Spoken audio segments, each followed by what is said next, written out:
सियार की रणनीति। पंचतंत्र की कहानी। एक जंगल में महातुरक नामक सियार रहता था। एक दिन जंगल में उसने एक मरा हुआ हाथी देखा। उसकी बांछें खिल गईं।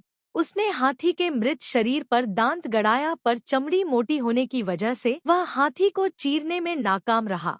वह कुछ उपाय सोच ही रहा था कि उसे सिंह आता हुआ दिखाई दिया। आगे बढ़कर उसने सिंह का स्वागत किया और हाथ जोड़कर कहा, स्वामी, आपके लिए ही मैंने इस हाथी को मार कर रखा है।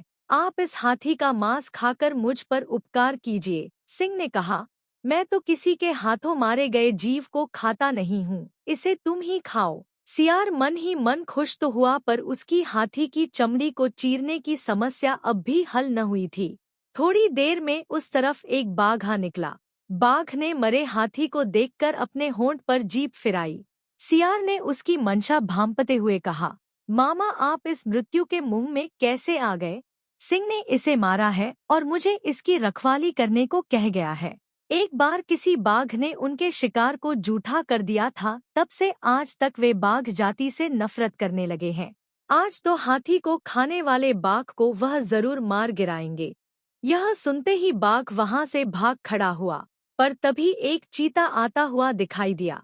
सियार ने सोचा, चीते के दांत तेज होते हैं, कुछ ऐसा करूं कि यह हाथी की चमड़ी भी फाड़ दे और मांस भी न खाए। उसने चीते से कहा, प्रिय भांजे, इधर कैसे निकले? कुछ भूखे भी दिखाई पड़ रहे हो। सिंह ने इसकी रखवाली मुझे सौंपी है, पर तुम इसमें से कुछ मांस खा सकते हो। मैं जैसे ही सिंह को आता हुआ देखूंगा, तुम्हें सूचना दे दूंगा, तुम सरपट भाग जाना।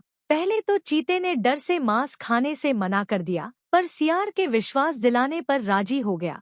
चीते ने पल भर में हाथी की चमड़ी फाड़ दी। जैसे ही उसने मांस खाना शुरू किया कि दूसरी तरफ देखते हुए सियार ने घबराकर कहा, भागो, सिंह आ रहा है। इतना सुनना था कि चीता सरपट भाग खड़ा हुआ। सियार बहुत खुश हुआ। उसने कई दिनों तक उस विशाल जानवर का मांस खाया।